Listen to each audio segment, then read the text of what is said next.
presyo ng diesel at kerosene muling inirolback. LPG Marketers Association muli namang magpapatupad ng rollback sa Miyerkules. Pumanaw na singer na si Whitney Houston. Binigyan ng tribute ng kanyang inang si Cissy Houston at ng kaibigang si Mariah Carey sa isang awarding ceremony. Huwag pahuli, tutok na sa Unang Balita. Nakatutok ang puwersa ng GMA News para ihatid sa inyong pinakasariwang balita ngayong maulan ng panahon. Si Oscar Oida ang nandiyan po sa sitwasyon sa Quezon City na tumututok. Sa Maynila naman nagbabantay si Haji Rieta. At ang latest sa lagay ng panahon, ihahatid po sa atin ang ating resident meteorologist na si Nathaniel Cruz. Unahin na po natin kamustahin ang sitwasyon sa Quezon City kung saan ilang kalsada ang binaha. Nalaging sanhin ang pagtirik ng ilang sasakyan. May live report si Oscar Oida. Oscar. Yes, Igan, sa mga sandaling ito ay hindi pa rin nadadaan itong kinalalagyan natin dito sa may Viluna. Mula dito yan sa may Malakas hanggang makaabot dyan sa may palabas ng East Avenue dito sa Quezon City. Mangyari, Igan, na iulat natin kanina, dalawang taxi at isang truck ang nalubog dito dahil nga sa biglang pagtaas ng tubig nang bumuhos ang malakas na ulan simula alas 2 ng madaling araw.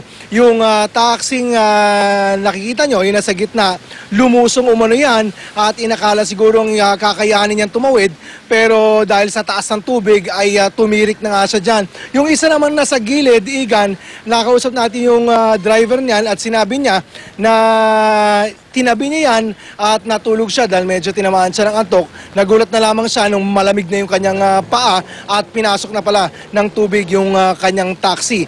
At yung isang truck naman, dahil din sa taas ng tubig, kung kaya tumirik siya. Pero nadagdagan pa yan, Igan, ilang minuto pa lamang nakakalipas ng isang SUV naman ang nangahas na lumusong dito sa bahaging ito pa rin ng Viluna. Makikita po natin sa video, umusok na yung naturang SUV matapos nga malubog dyan sa may bahaging yan at hindi na kinaya, ilang saglit pa ay lumutang na ito.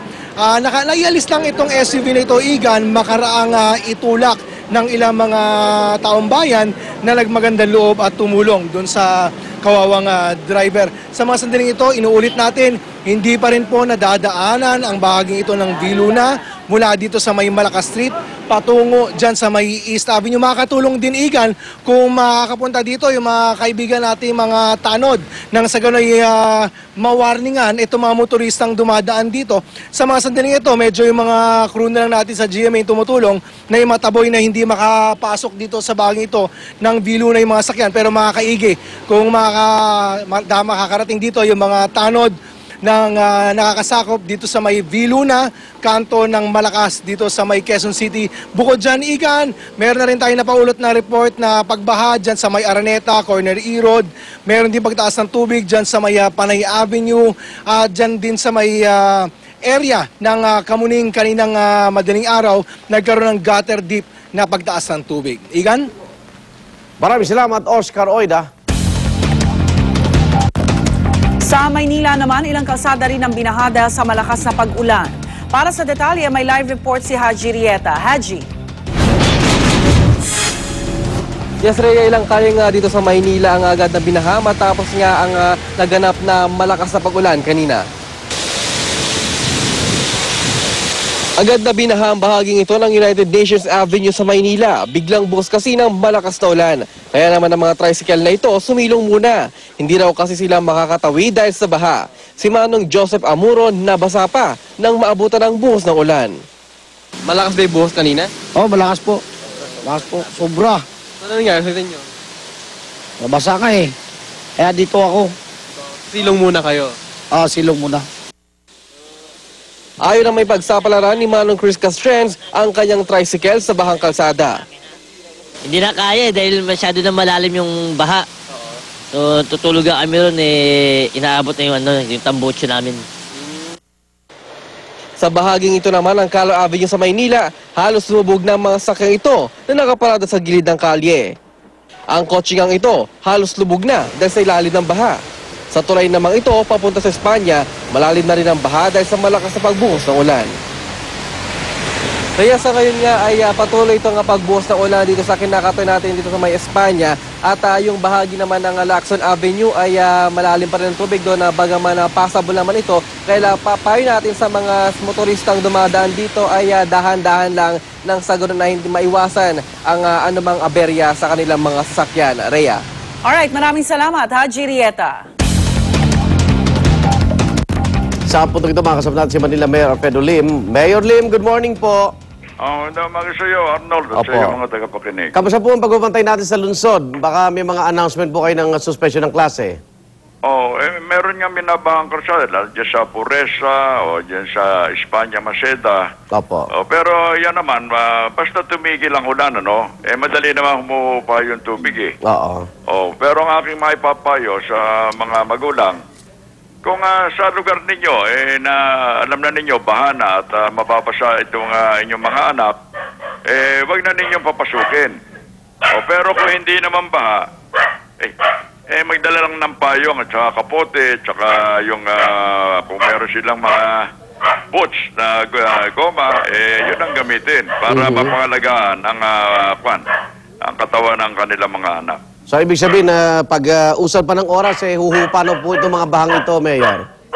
Pag lumakas ang ulan, kasi dito sa kinalalagyan ko, dito sa may Ermita, hindi naman umuulan ngayon eh. Opo. Ayaw naman natin na isakripisyo kagad yung isang araw ng pag-aaral. Opo. Kaya hindi pa tayo makapag-announce na saradong klase. Opo. Kaya ang sinasabi ko lang, yung mga magulang mismo, Sila na. Siyempre ayaw nilang lagnatin o sipunin ng kanilang anak. Kayo na ang desisyon kung sa lugar ninyo talagang may baha o may kalaliman ng tubig. Dahil sa ibang krasada naman, passable naman ang krasada at nadadaanan naman. Pamyamya, baka mawala nito. Pero pag biglang bumuhos ang malakas na ulan, mag-iiba tayo ng sitwasyon. Okay. Mayor, salamat po. Good morning. Maraming salamat sa iyo, Arnold. Manila Mayor Alfredo Lim. Samantala, kausapin naman natin Quezon City Vice Mayor Joy Belmonte. Good morning po, Vice Mayor. Good morning po. May mga lugar po dito, like yung Biluna, pinapakita namin na medyo nasa lubog sa baha. May mga announcement po ba kayo hinggil sa suspension ng klase? Well, Arnold, so far, kung naantandaan natin, nagbigay po tayo ng mga memo na nag-decentralize po natin ang task ng pagdesisyon ng suspension of classes sa Barangay Disaster Risk Reduction Council. Kaugnay po ang school head, no? Opo. Kasi alam naman natin, Arnold, napakabagal minsan dumating ang mga balita sa akin at tingin ko hindi dapat yan ang maging dahilan kung bakit mahirapan ang mga bata. So far, ayon sa ating DPOS action officer ay walang nag-suspend ng klase sa Quezon City. At ayon naman sa mga balita rin ng DPOS, so far dito sa lungsod, bukod dun sa binalita mong kalsada, ang mga nababahang lugar ay ang Araneta Avenue sa Barangay Tatalon. Sa Rojas naman po, yung Waling-Waling and Gumamela Streets, as usual, lagi naman na medyo tumataas ang tubig doon. Pero ngayon, knee-deep na lang naman, knee-deep, bumaba na ang tubig. Sa Barangay Santo Domingo naman ng Maria Clara at Calamba Street. Pero again, hindi naman rin ganun kataas ang tubig. And lahat ng mga barangay near the Tulyahan River, so far wala pang reports of flooding. Okay, yun lang po nais namin malaman mula sa inyo, Vice Mayor. Salamat po, good morning. Salamat, Arnold. Good morning. Ingat po kayo. Quezon City Vice Mayor Joy Belmonte. At paalala po mga kapuso, kung walang nakataas na storm signal, ang mga local government unit ang mag-aanunsyo ng suspensyon ng klase. Alinsunod yan sa DepEd Order No. 43. Pwede rin daw magsuspende ng klase ang school administrators. Pero paalala ng DepEd, dapat maanunsyo ang suspensyon bago mag-alas 4:30 ng madaling araw para sa pang-umaga. Alas 11 ng umaga naman para sa mga panghapon. Samantala, nag-anunsyo na ng class suspension ang Headway School for Giftedness sa Quezon City dahil sa masamang panahon. Iaanunsyo ng pamunuan ng eskwelahan kung kailan magkakaroon ng makeup class para mabawi ang suspendidong klase ngayong araw. I am ready. Serbisyong totoo ng GMA News.